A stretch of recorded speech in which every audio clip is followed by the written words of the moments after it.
Media మిత్రులకు అట్లాగే press మీట్లో పాల్గొన్నటువంటి బీఆర్ఎస్ పార్టీ నాయకులకు ముందుగా నమస్కారం. ఖమ్మం జిల్లాలో మొక్కజొన్న పంట పండిస్తున్నటువంటి మండలాల్లో అత్యధికంగా పండించేటువంటి మండలాల్లో బోనకల్ మండలం, చింతకాని మండలం, అలాగే ముదిగొండ, కొణిజర్ల మండలం.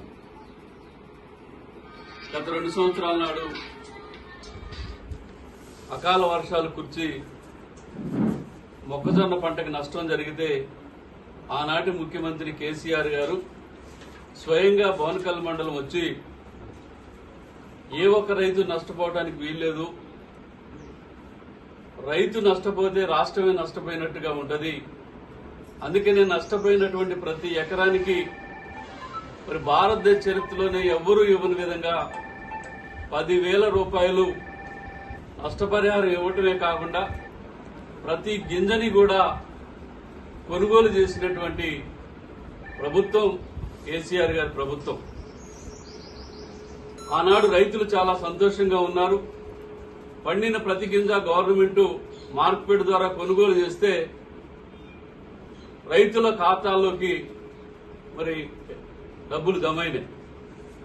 మేము డిమాండ్ చేస్తా ఉన్నాం, వెంటనే మొక్కజొన్న కొనుగోలు కేంద్రాలు మార్కెట్ ద్వారా ఏర్పాటు చేయాలి.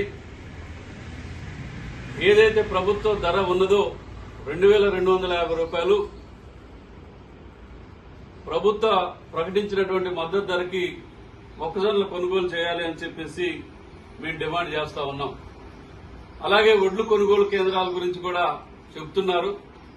కానీ గత వర్షాకాలం సీజన్లో పండినటువంటి వడ్లని రాష్ట్ర ప్రభుత్వం కొన్ని చోట్ల కొనుగోలు కేంద్రాల్లో కొన్నారు.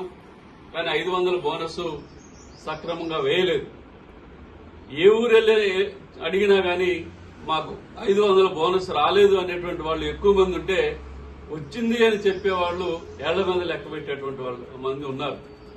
అందుకనే వెంటనే బోనస్ మీరు ఇస్తానన్న పద్ధతుల్లో వెంటనే పెండింగ్ లో ఉన్నటువంటి బోనస్ విడుదల చేయాలి, మొక్కజొన్న కొనుగోలు కేంద్రాలు ప్రారంభం చేయాలని డిమాండ్ చేస్తా ఉన్నాం. ఇక రెండవ అంశం, నిన్న అసెంబ్లీలో రాష్ట్ర మాజీ మంత్రివర్యులు, పురపాలక ఐటీ శాఖ మంత్రివర్యులు కేటీ రామారావు గారి పట్ల ఈ నియోజకవర్గ శాసనసభ్యులు, డిప్యూటీ సీఎంగా ఉన్నటువంటి బట్టి విక్రమార్క గారు అనుచితమైనటువంటి మాటలు మాట్లాడారు. ఈ రాష్ట్రంలో కోడైకి వస్తా ఉంది. ఒకళ్ళు 10% అంటున్నారు, ఒకళ్ళు 20% అంటున్నారు, ఒకళ్ళు 30% అంటున్నారు. కమిషన్లు లేకుండా పని కావటం లేదు అనేటువంటిది ఈ రాష్ట్రంలో ఏ మూల అడిగినా చెప్తున్నటువంటి సత్యం. అదే విషయాన్ని కేటీఆర్ గారు మాట్లాడితే గుమ్మడికాయల దొంగ అంటే భుజాలు తడుకున్నట్టుగా డిప్యూటీ సీఎం గారు నిజంగా వారి స్థాయిని మరిచి ఒక వీధి రౌడీలాగా ఒళ్ళు దగ్గర పెట్టుకుని మాట్లాడని చెప్పేసి ఒక పార్టీ వర్కింగ్ ప్రెసిడెంట్, 2 టర్ములు మంత్రిగా చేసినటువంటి సీనియర్ మంత్రిని కేటీ రామారావు గారిని పట్టుకుని అలా మాట్లాడారు. నేను అడుగుతా ఉన్నా, చాలా మంది మీ యొక్క కమిషన్ల దందా గురించి మాట్లాడారు. మీరు ఎవరి నోళ్లు ఆపగలుగుతారు? వాస్తవం కాదా? ఇది మేము ఇప్పటి నుంచి కాదు, మీరు శాసనసభ్యుడైన దగ్గర నుంచి ఈ నియోజకవర్గంలో 10% కమిషన్లు నడుస్తున్నాయని చెప్పేసి చెప్తా ఉన్నాం. కానీ ఈ రోజు అది మీరు రాష్ట్ర స్థాయిలో మరి ఉప ముఖ్యమంత్రి అయ్యారు కాబట్టి అది రాష్ట్రానికి విస్తరించింది. ఎప్పటికైనా ఈ రాష్ట్ర ప్రజలు గమనించారు, ఎవరి నోళ్లు మూగిస్తారు. 200 మంది కాంట్రాక్టర్లు వచ్చి ధర్నా చేసింది వాస్తవం కాదా?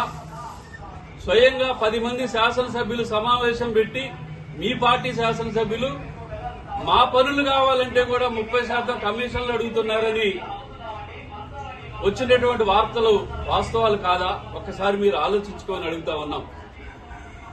దానికి మాట్లాడుతూ చెప్పాడు, మీ ప్రభుత్వం ఉండగా అప్పులు చేసిపోయారు, కాంట్రాక్టర్లకి డబ్బులు ఇవ్వలేదు, అందుకనే మేము ఇబ్బందులు పడుతున్నామని అన్నారు. మేము బిల్లులు ఇప్పుడు చెల్లిస్తున్నామని చెప్తున్నారు.